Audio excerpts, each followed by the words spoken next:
É cada confusão que vocês me arrumam que vocês não têm noção. Esses dias me perguntaram por que não era aconselhado usar sal, mesmo que o sal correto para aquário e o medicinal inclusive, por que ele era contraindicado ou indicado em doses menores para peixes de couro.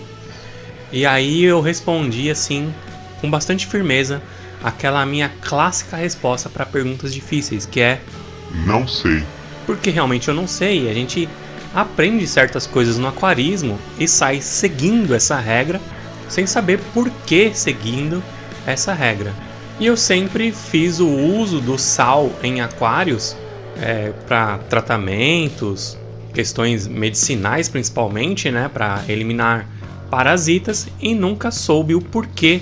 Quando a tratativa era com peixes de couro, eu fazia dosagens menores ou não utilizava o sal, por ter um conhecimento geral do aquarismo de que aquele determinado peixe não reagiria bem com a utilização do sal, mesmo sem eu nunca ter testado. E antes que você pergunte, tem também a questão sobre o sal em relação às plantas. Porém, quanto ao sal em relação às plantas, eu ainda vou estudar e ainda vai sair um vídeo sobre isso aqui no canal. Mas dê uma vasculhada na internet em alguns artigos científicos e fica aí comigo que a gente vai destrinchar se o sal realmente faz mal ou não para peixes de couro. Fica comigo. Fala povo, Rick Gama aqui. Para tudo aí! Como era de se prever, eu falo demais e simplesmente não deu para abordar todos os assuntos que eu pretendia abordar nesse vídeo em um vídeo só. Então, ele acabou virando uma série, beleza? Nessa primeira parte, vamos discutir o que são os sais, propriamente na água, como que funciona essa questão do sal, e em outros episódios a gente vai abordar outras questões, alguns testes, a questão do sal em relação à saúde dos animais. Esse assunto será dividido em pelo menos 3 ou 4 episódios, beleza? Mas continua nesse daqui, que ele tá muito legal e abre uma discussão muito interessante sobre o sal na água dos nossos aquários. Tem muito assunto para falar sobre o sal. Falou? Fica aí. Nessa minha pesquisa encontrei alguns artigos científicos bem legais que a gente vai abordar aqui nesse vídeo, bem rapidão, bem introdutório mesmo. A gente pode estender isso por alguns capítulos, já fique avisado, porque como eu sempre digo, não existe vídeo que fale tudo sobre um determinado assunto. Não existe, beleza? Então nesse aqui a gente vai começar e talvez a gente não termine de falar sobre esse assunto que é controverso e polêmico. Quando eu digo que ele é polêmico, ele é realmente polêmico e causa discussões e causa intrigas, tiro, porrada e bomba, rasgação de roupa, arrancamento de cabelo, alargamento de... A galera fica maluca de ouvir determinadas coisas. Eu mesmo, lendo um desses artigos, não pode ser, cara. Não pode ser. Não pode ser. Tem não sei o que eu posso chamar isso. É um site, é uma homepage. Que, cara, o cara é muito controverso. Eu me vejo nele às vezes, porque é um cara que deve tomar muita pedrada. Porque ele fala verdades difíceis de engolir para um aquarista, manja? Principalmente um aquarista tradicional que tem determinadas práticas tradicionais do aquarismo que às vezes nem ele mesmo sabe explicar o porquê ele tem essas práticas, tipo eu. E aí quando o cara vem com um banho de água fria quebrando todas essas práticas, esfregando artigos científicos na nossa cara, a gente fica até meio sem jeito de assumir que a gente fez errado a vida inteira. É complicado fazer isso daí. Eu já citei essa homepage em outros vídeos, se eu não me engano, sobre bactérias anaeróbicas. E, cara, o cara adora dar banho de água fria em más práticas do aquarismo que são tomadas como boas práticas até hoje. Então, assim, você pode acabar ficando chateadinho aqui com o meu vídeo, mas não foi eu que falei, foi ele. Apesar de estar concordando um pouquinho, relutantemente concordando, porque ele tem razão e ele tem comprovação disso, então eu tenho que assumir que até eu estou relutante em concordar com determinadas coisas, mas eu tenho que dar o braço a torcer porque o cara tem artigo científico corroborando as suas ideias. Então, segura a moringa aí, mano, que você vai se irritar nesse vídeo, falou? Eu vou citar essencialmente 2 fontes aqui para esse vídeo, beleza? Eu vou começar chutando o pé na porta com esse homepage em questão, que é o aquariumscience.org. É um cara muito poucas ideias, sabe? O cara é bruto, é grosso. O texto dele é até de um teor um tanto quanto arrogante. Porque o cara manja demais. E aí ele deve ficar puto de ter que explicar determinadas coisas, entendeu? Então eu até entendo o porquê dele ser um tanto quanto arrogante, no caso, no teor da leitura. Se você quiser ler, vou deixar aqui o link do .org dele, tá? Do Aquarium Science. Leia por você mesmo, por sua conta em risco. Eu garanto que se você for um aquarista mais tradicional, você vai se irritar um tanto quanto com ele, mas você vai ter que concordar, entende? Leia preparado para isso. E eu vou utilizar Cara, é uma pena que isso não esteja disponível em português, cara. E eu acho uma sacanagem.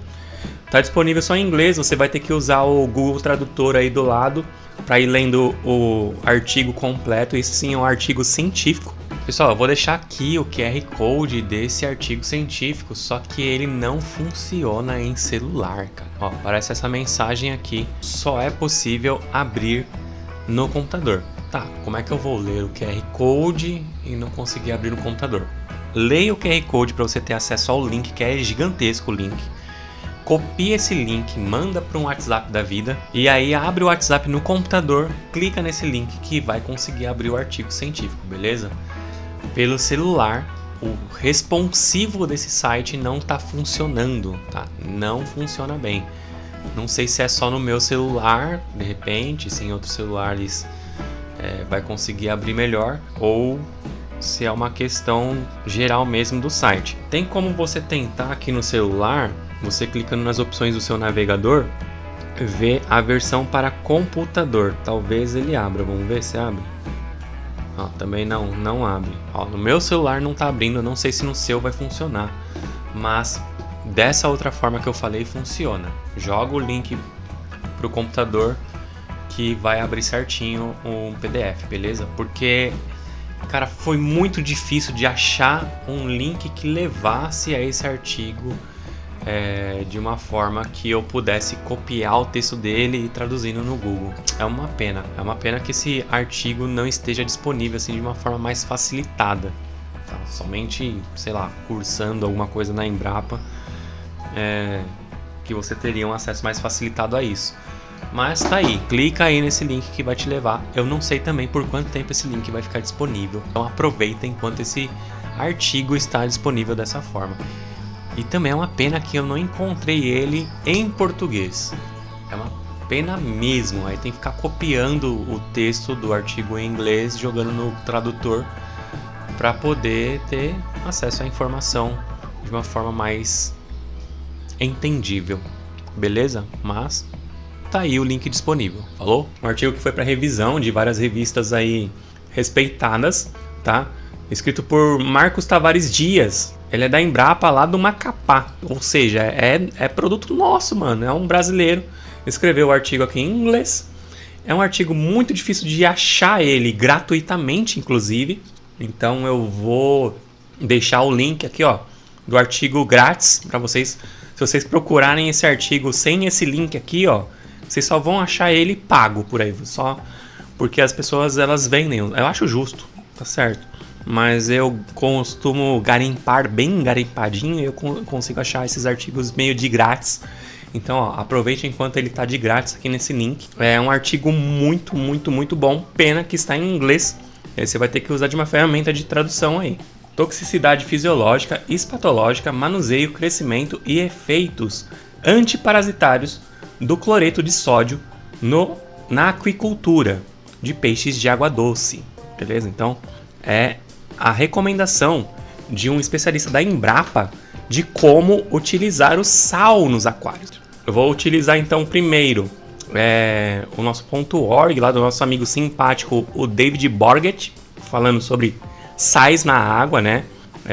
O que são esses sais, os mitos, as verdades, as mentiras, segundo o ponto de vista dele, em base aos artigos que ele usou como referência, beleza? Ele começa explicando sobre a importância que você vai dar para esse conteúdo aqui, na real, principalmente você que está começando, é quase que nenhuma se você está começando, porque no geral, no mundo ideal, a água da nossa torneira já sai com um equilíbrio de sais adequado para a maioria dos tipos de uso com seres vivos. Existe um tipo de filtragem de água chamada de água de RO, de osmose reversa. RO ao contrário porque é uma sigla em inglês, reverse osmosis. Tem também a água deionizada, quando você tira, deionizada, D é negativo, então você tira os íons da água, e tem a água destilada.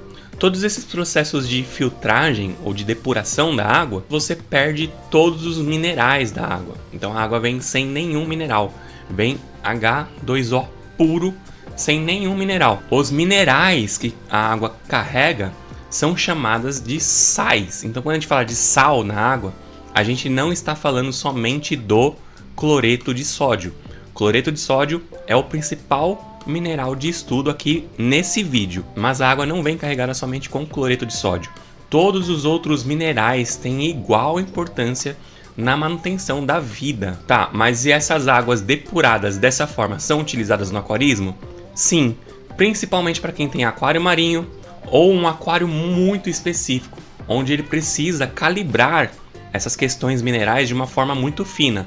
Então ele faz uma água totalmente pura e ele manualmente, conforme as suas contas e as suas teorias e os seus estudos, o aquarista faz a reposição dos minerais que ele tirou exatamente nas quantidades que ele quer, para poder manter um aquário biótopo, onde ele vai imitar 100% as mesmas características da água e do ambiente que ele encontrou na natureza determinado peixe. Então, para ele imitar um aquário 100% igualzinho como é na natureza, ele imita inclusive a química da água ao pé da letra. Então ele faz uma água depurada dessa forma, onde ele arranca todos os minerais e aí ele repõe os minerais de acordo com o que ele leu nas leituras dos testes químicos que ele fez lá no ambiente natural. Esse é um tipo de aquarismo muito avançado, é muito especialista. Não vamos nos aprofundar tanto nisso, é muito especialismo para um vídeo que precisa ser um tanto quanto simples para que quem está começando possa entender o que são os sais. A água da torneira já vem reguladinha com todos os minerais que a gente precisa para manter a saúde do nosso corpo, pelo menos deveria ser assim. Durante a edição do vídeo eu peguei uma imagem aqui que eu ia só mostrar para vocês, mas aí eu decidi dar uma explanada sobre essa imagem também. Eu moro em Barueri, São Paulo, e particularmente eu não tenho problemas com a água daqui da cidade. A água daqui é razoavelmente boa para o aquarismo. A água aqui em casa eu pego diretamente da torneira que vem da caixa d'água e jogo nos meus aquários, sem nenhuma regulagem. Pelo menos nos aquários que eu tenho aqui em casa é feito dessa forma, e na maioria dos aquários que eu tenho que cuidar na loja. Eu não tenho um tratamento especial quanto à regulagem de nada nessas águas.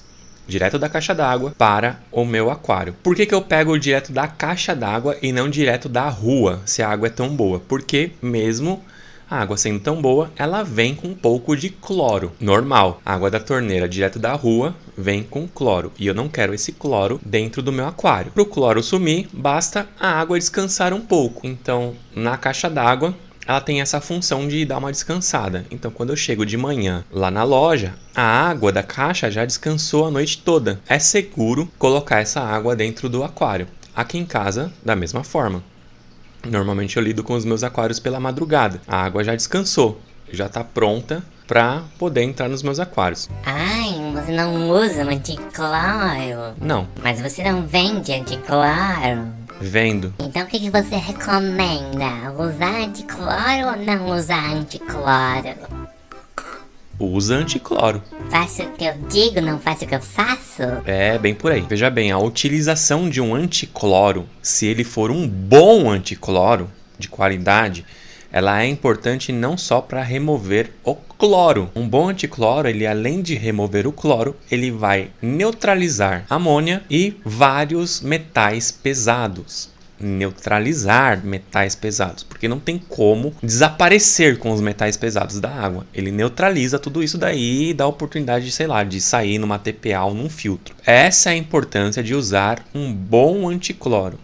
Porque se fosse só para remover o cloro, um bom descanso dessa água resolve, certo? De fato, a importância de neutralizar metais pesados é grande. Então, eu recomendo que use um bom anticloro? Recomendo. Porém, como eu disse, a água daqui da minha cidade, ainda bem que é muito boa. Então, eu, particularmente, nas minhas manutenções, acho muito mais prático não usar. Porém, nas manutenções que eu faço para clientes de manutenção, que eu vendo o serviço de manutenção, eu sempre uso anticloro. Um bom anticloro que vai neutralizar metais pesados, porque eu estou lidando com peixe dos outros. Mas aqui em casa, com os meus peixes, eu não tenho esse problema, eu não tenho essa preocupação. De verdade, aqui na minha cidade eu não tenho problema. Porém, você vai na cidade vizinha aqui, que é Jandira e Itapevi, a água dessas cidades é péssima, de uma qualidade muito ruim mesmo. Então, eu não posso generalizar.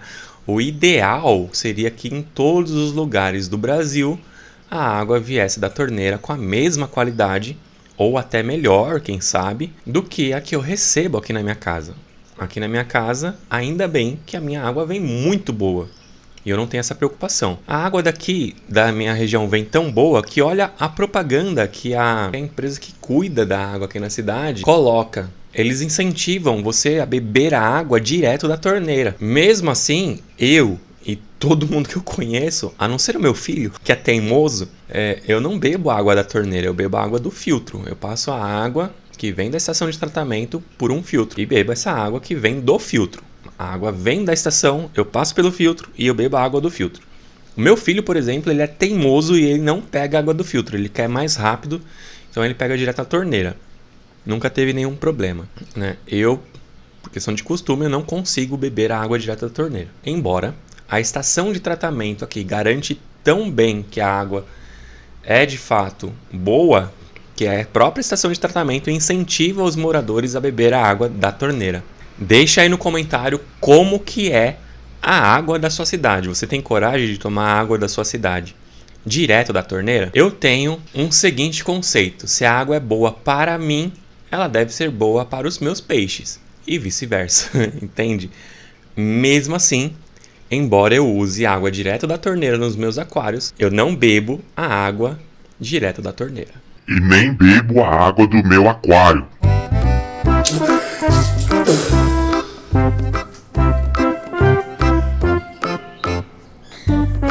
Então ela já vem com pH regulado, ela já vem com uma quantidade de cálcio, de magnésio, de potássio, zinco, manganês. Tem um montão de minerais nessa água aqui, ó.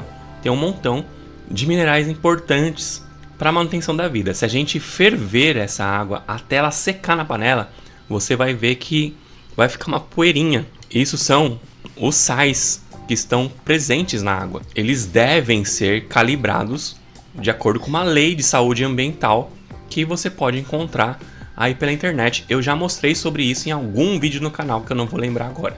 Mas sim, tem as quantidades corretas de sais a serem dissolvidos na água para manter a vida, principalmente a nossa. Quando você pega a água da torneira, ela é regulada para o nosso organismo se manter saudável. Essa água que sai da torneira, que serve pra gente, serve pra grande maioria esmagadora de tipos de aquário de água doce, principalmente, que você pretende montar. Alguma correção ou outra você vai precisar fazer se você quiser chegar num nível muito específico de qualidade de água para o seu aquário. Então alguns tamponamentos, algumas correções, principalmente de cálcio e de magnésio, você vai precisar fazer. Isso também leva muito em consideração quando você tem um tratamento para criação comercial, reprodução de peixes. Então, esses elementos minerais, eles podem variar muito o resultado da sua criação se você pretende procriar esses animais para comércio ou para outros fins. Então os peixes também respondem a isso nessas questões, mas a grande maioria dos peixes também conseguem se adaptar com pequenas variações minerais aí, que não sejam tão influentes, por exemplo, no pH ou no GH.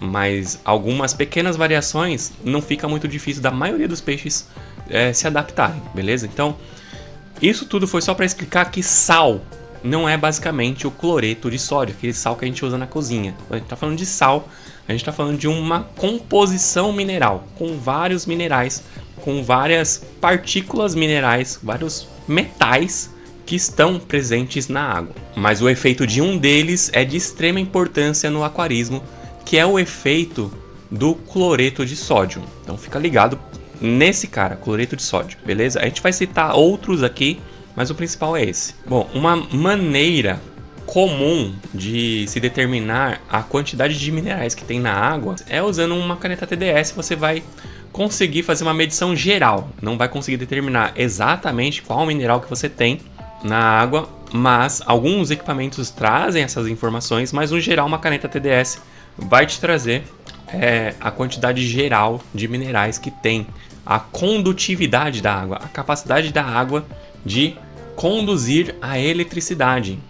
E eletricidade é um tema bem importante, inclusive, no aquarismo, né? Como a gente pode ver em alguns vídeos aqui do canal, onde os peixes utilizam a condutividade da água, inclusive para colocar em prática comportamentos onde eles utilizam a eletricidade para sobreviver, para se comunicar, se alimentar, se localizar, enfim, tem várias funções elétricas um peixe e eles dependem da condutividade. Mas o mais importante desses sais na água não é a questão só da condutividade elétrica, não é isso. Para os peixes, assim como para a gente, uma água sem minerais ela vai fazer mal. Se a gente tomar uma água sem minerais, o nosso corpo vai perder minerais para a água que a gente tomou. É basicamente isso. E isso acontece também com os peixes. Se você colocar o seu peixe numa água totalmente desmineralizada, o peixe vai perder o seu equilíbrio osmótico. Ele vai perder sais para a água. E esses sais são importantes para o corpo para várias questões, principalmente de crescimento, composição óssea.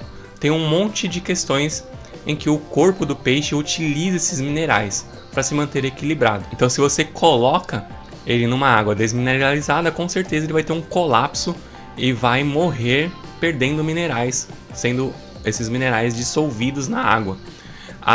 O equilíbrio osmótico ele é regulado pelas guelras dos peixes. Ali, nessas membranas das guelras, a água passa e além dela deixar o oxigênio, né, além do corpo capturar o oxigênio para os vasos sanguíneos do animal, ele também faz a regulação osmótica com o ambiente. Ele tenta igualar o seu equilíbrio osmótico interno com o externo. Então, se a água tiver menos minerais do que proporcionalmente o corpo dele tem, o corpo vai perder os minerais para a água. Se a água tiver mais minerais do que proporcionalmente o corpo dele tem, o corpo dele vai ganhar mais minerais. Então, essa variação, quando ela é muito pouquinha, não tem problema. O corpo está preparado para fazer essa regulação. O problema é quando essa regulação passa das margens adequadas, tanto para cima quanto para baixo. Aí você mata o seu peixinho. Porque na tentativa de regular, ele vai absorver muito sal. Ou ele vai perder muito sal. E isso, a questão muito na equação é o que dá errado. TDS significa sólidos dissolvidos totais. Podem ser medidos com pequenos medidores eletrônicos baratos. Se o TDS for menor do que 50, a água provavelmente precisará de adição de um pouco de sal. Então lá no visorzinho do TDS vai aparecer a condutividade elétrica. E aí se for menor do que esse número, num aquário de água doce, menor que 50, significa que você precisa adicionar sal. Ele é muito simplista nisso, tá? Tem aquaristas mais puristas e mais experientes e mais cientificamente arrojados que vão pedir para você ver qual é qual mineral e adicionar corretamente. Ele não tem essas ideias, ele vai muito no básico. Qual quantidade especificamente vai depender muito do tipo de aquário que você está montando, mas no geral, acima de 50 tá legal para a maioria dos peixes. Ele vai comparar aqui a água da chuva, tá? A água da chuva é basicamente uma água destilada, certo? ela evaporou. O problema é que quando ela cai de volta, ela vem absorvendo da atmosfera e do ar outros minerais. Então ela já cai com uma quantidadezinha mínima mineral, bem pouquinha, mas uma quantidade mínima que ela absorveu da atmosfera. Então ela vem ali com a marcação de TDS de 7, né, pelo menos na região onde ele fez esse teste. É claro que essa marcação TDS da água que cai da chuva, você deve considerar em esperar um tempo de chuva. Não adianta você pegar aquela primeira água de chuva, porque dependendo da cidade que você mora, ela vem podre, ela vem muito suja, de partículas que estão no ar, né, de poluição mesmo. Então é óbvio que a água que se recolhe da chuva, você tem que considerar um tempo de chuva ali, uns 20 minutos de chuva, para que essa primeira chuva limpe o ar, e aí sim você recolhe a água da chuva para considerar esse TDS. Tem que ter essa atenção. Então, para referência, os valores médios de TDS, a água da chuva ela vem com 7 ppm, enquanto uma água típica de rio, se ele estiver dentro de alguma normalidade, lógico, deve vir com aproximadamente uns 118 ppm. As águas negras do norte da América do Sul, né, na Amazônia, ele quer dizer, tem aproximadamente 30 ppm, de 20 a 30 ppm, quando você coleta a aguinha lá, nas águas negras, né, que tem compostos úmicos. Tem vídeo no canal que vai explicar isso direitinho para vocês. Que são as águas bem carregadas de taninos que interferem nesse equilíbrio mineral da água. Essas águas negras dos rios da Amazônia vêm com aproximadamente de 20 a 30 ppm. A maioria dos peixes que não são de águas negras tem dificuldade em águas negras por causa disso, porque nas águas negras a quantidade de minerais dissolvidos na água é muito baixa. É uma água que a gente chama de água muito mole. Tem vídeo no canal também sobre isso.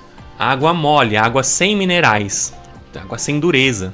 Então essa água mais mole, de 20 a 30 ppm, não é todo peixe que consegue se adaptar a ela. Uma água muito mole, sem minerais. Visto que, como ele mencionou um pouco acima, a maioria dos rios tem o seu ppm regulado ali por volta dos 118. Aqui ele dá uma medida aproximada, ele diz assim, ó, 0,38 gramas de qualquer sal são 1 ppm em tanque de 100 galões. 100 galões daria um aquário de 378 litros, tá? 380 litros. Para obter 50 ppm, são necessários 19 gramas em 100 galões. Ou seja, 19 gramas em 378 litros. E aí você vai conseguir 50 ppm a mais. E assim você vai aumentando devagar até chegar na quantidade desejada. E aí dá uma medida básica aqui, ó. Isso é aproximadamente 5 gramas de sal em 25 galões. 94 litros, tá? Quase 100 litros de água aí. 94 litros. Ele utiliza a medida básica aqui, é uma colher de chá das 5 gramas de sal. Uma colher de chá para quase 100 litros de água, você vai ter esse resultado aí, tá? De aumentar de 50 em 50. Reparem que ele falou qualquer sal. Cara, esse cara vai te irritar demais, eu garanto. Ele me irritou bastante. Tem algumas marcas que vão ficar bem bravas aqui comigo, inclusive. Então por isso já me ajuda aí, já me dá seu like, porque as marcas não vão me dar like não nesse vídeo. Bom, essa ideia de dosagem do sal, ele dá para se alguém tiver uma água de RO ou uma água de torneira que saia muito macia, quando você mede o TDS e a condutividade está muito baixa, tá? Normalmente a galera recorre a testar o TDS depois de buscarem muita coisa, o que pode estar dando de errado no seu aquário. O cara coloca o peixe não se adapta, não se dá bem, morre peixe adoidado no aquário do cara. O cara pesquisa daqui, pesquisa dali, uma hora ele vai esbarrar nessa questão da condutividade elétrica. Uma hora ele vai esbarrar nessa questão da quantidade de sais do aquário. E é aí que ele vai comprar uma canetinha TDS, ele vai medir, ele vai ver que a questão é essa. Então, se a questão for essa, no seu caso, for a condutividade elétrica da água, for a composição mineral da água que você tem na torneira, tá aí a dica, né? Então, se a sua água sai menor do que 50 TDS, e aí eu vou falar aqui muito pausadamente para você passar raiva comigo, é uma boa ideia simplesmente adicionar 1 colher de chá rasa de sal de cozinha. Vou repetir assim bem devagar. Sal de cozinha por 10 galões de água de troca. Só pra gente traduzir melhor, 10 galões dariam 37 litros de água. 37, quase 38 litros de água. Então, sal de cozinha, vai lá na cozinha, pega o salzinho do saleiro da sua mãe. 1 colher de chá rasa de sal para cada 40 litros d'água. Se isso for adicionado a uma água destilada, um TDS de cerca de 120 ppm vai aparecer lá no visor. Então, só para você ter essa noção, você vai aumentar nessa dosagem, você aumenta 120 ppm. Então, se a sua água tinha lá os seus 50 ppm, quando você fizer essa adição de colher de chá rasa, ele vai subir para 170, certo? Se você tem lá os seus 50 já. Olha só o que ele diz aqui. Observe que é um mito que o sal de cozinha é ruim para os peixes. O agente antiaglomerante seria esse o tal do ruim para os peixes, tá? Um tal de agente antiaglomerante adicionado é uma pequena quantidade de um produto químico inofensivo. Qual que é o produto? Eu não sei. Vamos pesquisar o que é esse agente antiaglomerante? Aqui tá dizendo assim, ó. O agente antiaglomerante presente no sal de cozinha evita que os grãos se aglomerem e formem bolotas. Um exemplo de agente antiaglomerante utilizado no sal é o aluminosilicato de sódio.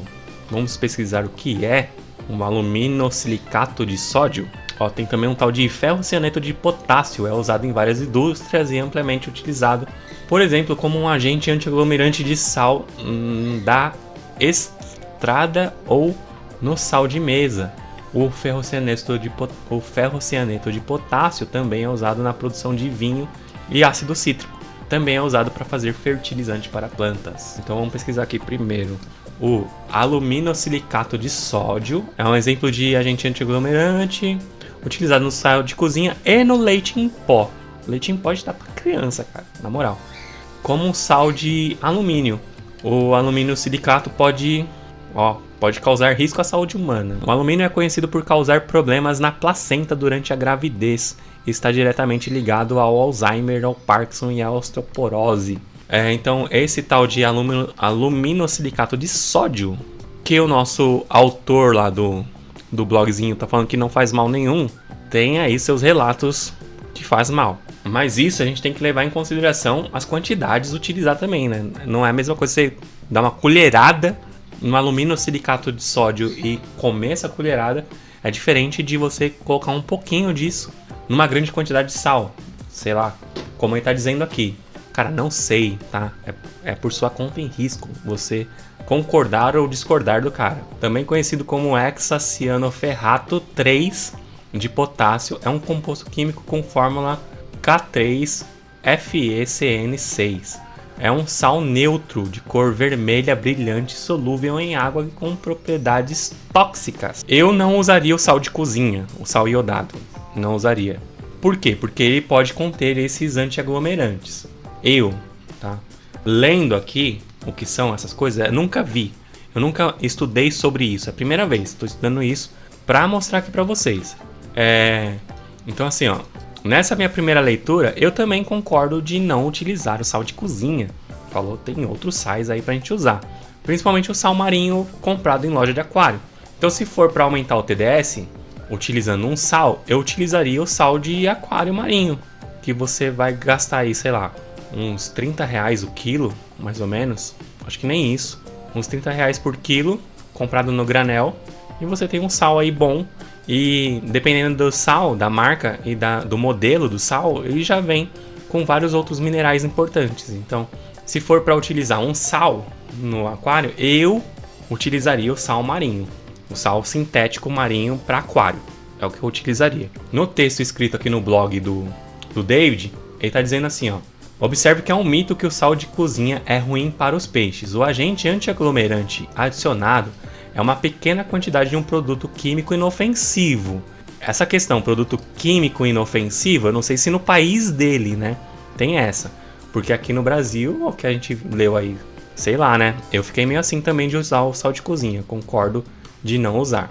Alguém realmente propõe que um tipo de sal que todos na Terra comem constantemente vai envenenar os peixes? Eu particularmente acho que ele confiou demais nas instituições. Eu não confio em instituição nenhuma.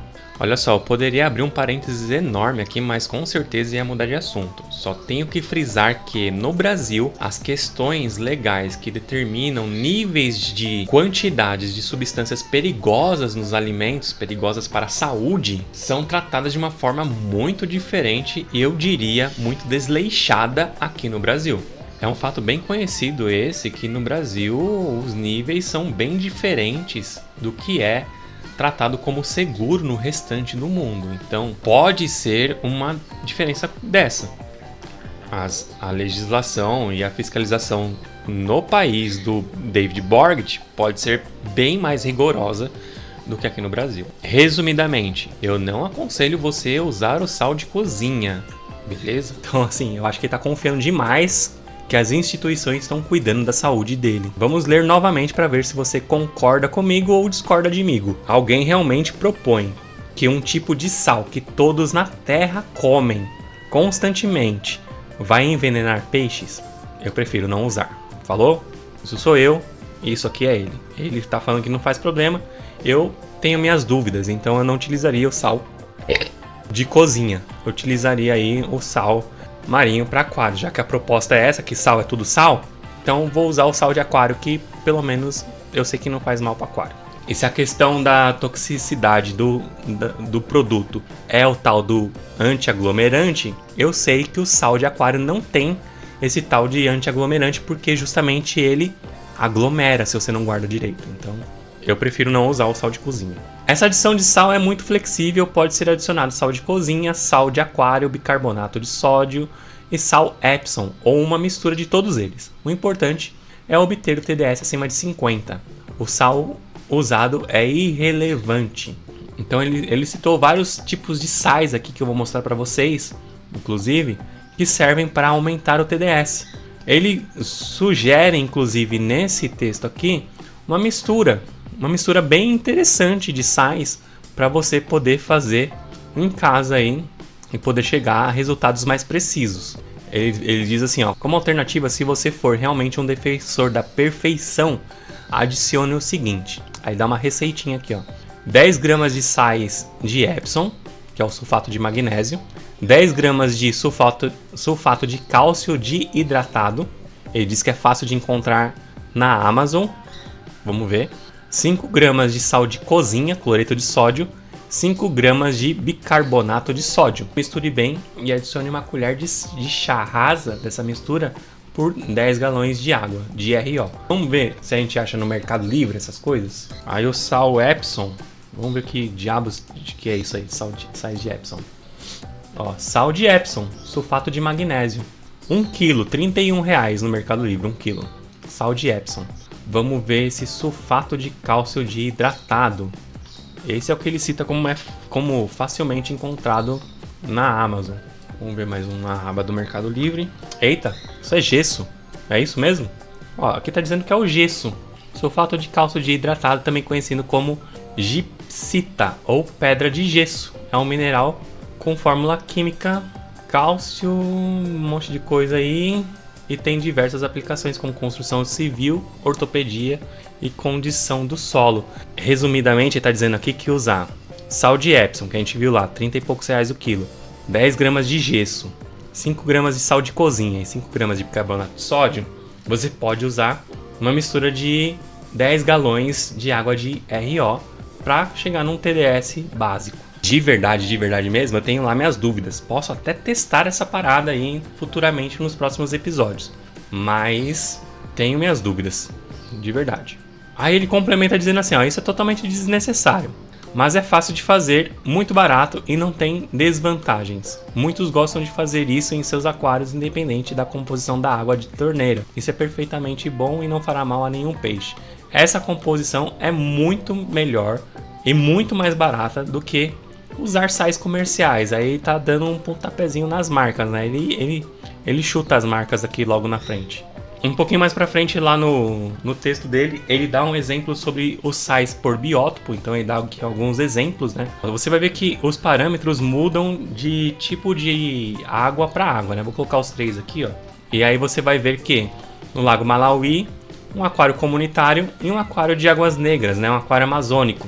Eles vão variar, todos os minerais variam, mas vocês reparem, isso ele está considerando biótopo, tá? Então ele colocou aqui os extremos biótopos e no meio ele colocou um aquário comunitário, que é aquela salada de fruta que você pode ter qualquer tipo de peixe, que eles vão se adaptar a esse meio termo de tudo.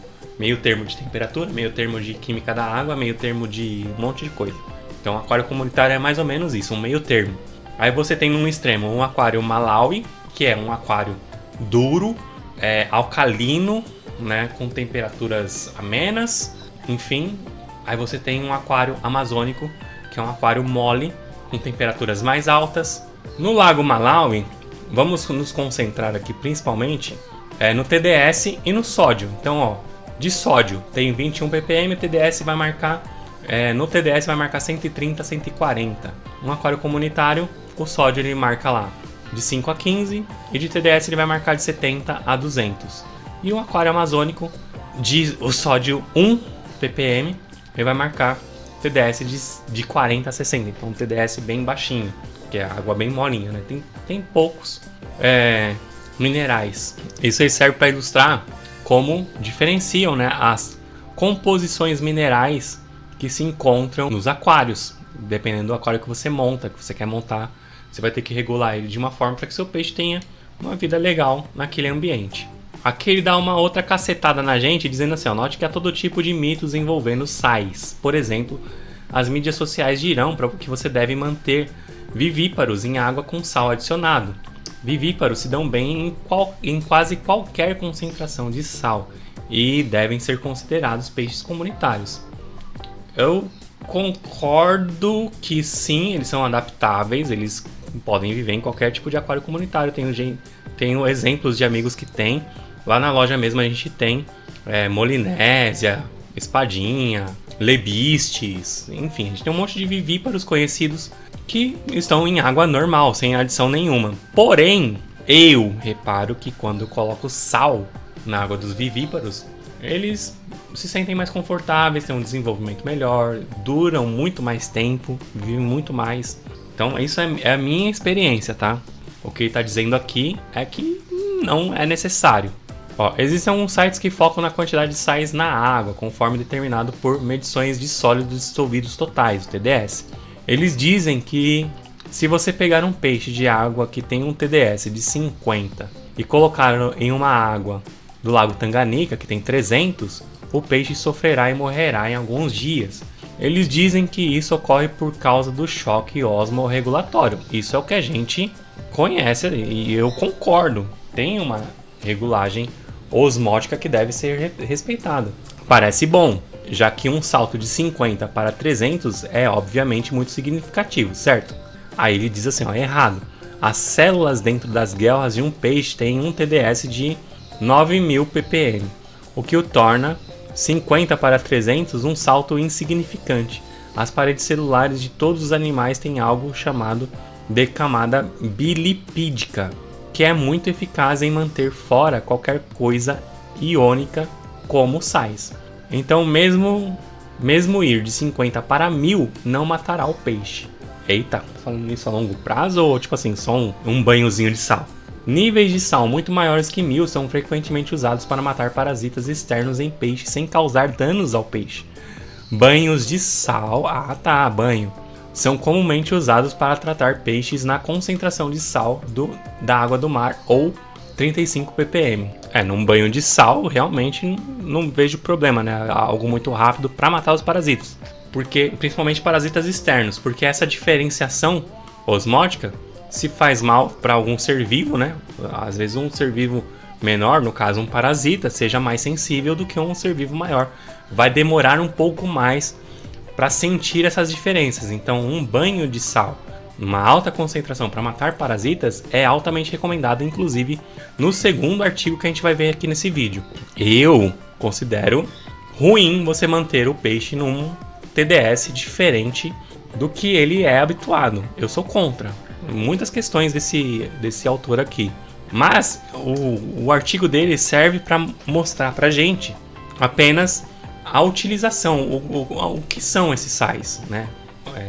e quais os efeitos dele e como eles são encontrados na natureza. Só para encerrar a participação desse cara aqui no vídeo, ele tem uma questão aqui que é a questão mais que a gente vai abordar com maior abrangência aqui, que é a questão do mito de que peixes da Amazônia são sensíveis ao sal, porque a gente viu que a Amazônia tem uma água bem molinha, né? E aí você vem naquela questão de tratar algum ectoparasita, como a gente pôde ver, o sal ele é utilizado para isso. O artigo da Embrapa, que a gente vai ver daqui a pouco, mostra isso com bastante eficiência e bastante ciência aplicada. Mas existe a questão principalmente de peixes de couro. A gente tem essa coisa, peixe de couro não pode tratar com medicamento e nem com sal, porque eles faz mal. Mas o que faz? Não, faz mal, não pode. Mas o que acontece? Morre. Mas por que morre? O que acontece? Então a gente vai entender essa questão aí. Será que realmente o sal faz mal para peixes de couro? Então aqui ele aborda isso, o David ainda, né? Uma coisa deve ser notada aqui. Muitos acreditam que corridoras e outros peixes da Amazônia são sensíveis ao sal. Isso é simplesmente um mito. Um estudo, aí sim, ele apresenta um estudo legal. Eu dei uma olhada nesse estudo, realmente é bem bacana. Um estudo bem conduzido na Universidade da Carolina do Norte provou que o sal não é prejudicial para corridoras. Aí ele coloca o título do estudo, onde eles elevaram o nível de sal para 2.000 ppm, sem nenhum problema sendo visto em corridoras. Este nível de 2.000 ppm foi confirmado com 3 espécies de corridora. E aí tem outro artigo, ele cita 2 artigos, eu acho que um deles não consegui encontrar o artigo completo de graça, mas tem o resumo do teste aplicado, tem lá e dá para entender. Mas esses artigos, eles contrapõem aquela nossa questão, aquela nossa ideia geral de que sal faz mal para peixe de couro, tá? E não é bem assim. Esses 2 artigos pavimentam mais ou menos a ideia para a gente entrar no artigo da Embrapa, tá bom? Onde a Embrapa vai indicar o uso do sal para tratamento de peixes, inclusive os de couro. Texto do David, no site dele, o Aquarium Science, dá uma lida, continua lá, vê se você concorda com ele. É um texto de fato bem interessante. É um cara que é bem controverso, ele é bem, como eu disse lá no começo, né, bem difícil de engolir, porque ele fala algumas verdades bem difíceis de serem engolidas, mas que sem testar, cara, a gente não tem como ir contra as ideias dele, infelizmente, tem que testar. Bom, e é justamente por isso que essa primeira parte desse assunto acaba por aqui. Já tem muito tempo de vídeo já, então o assunto ficou gigantesco. Como eu sempre digo, não tem vídeo que consegue falar de tudo sobre um determinado assunto, não tem. Então esse daqui vai ser dividido em algumas partes, beleza? Percebi que o assunto é muito extenso e merece uma minissérie. Então esse é o primeiro episódio. No próximo episódio eu vou testar essas questões do TDS. Vou preparar um teste bem legal baseado nesse primeiro texto do David Borgett, para a gente conseguir visualizar melhor a ação desses minerais, beleza? Talvez seja um episódio mais curtinho, só de testezinho, só pra gente comprovar essas coisas. E o terceiro episódio a gente vai discutir essa questão da utilização do sal como um agente medicinal para nos ajudar contra parasitas, melhorar o bem-estar do animal, melhorar o equilíbrio osmótico, evitar o estresse e muitos mais benefícios que podem ser colhidos do sal, beleza? Vai ser mesmo entrando na questão medicinal do sal, então não perca.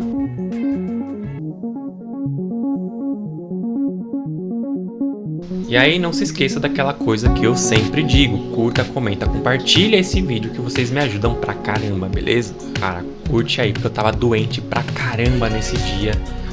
Tava com febre, tava malzão, cara. Foi difícil demais gravar esse vídeo. Então curte aí que eu mereço, falou? Se você quiser me ajudar, tem aqui embaixo um botãozinho que é o valeu demais, coraçãozinho, cifrãozinho.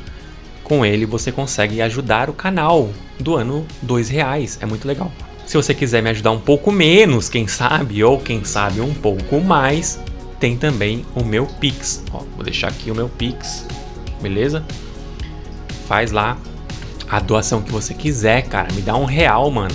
Ou também você pode se tornar membro do canal. Considere essa possibilidade para ter acesso a vantagens exclusivas dos membros. Falou? Já falei demais, não é mesmo? Não percam os próximos episódios. Valeu?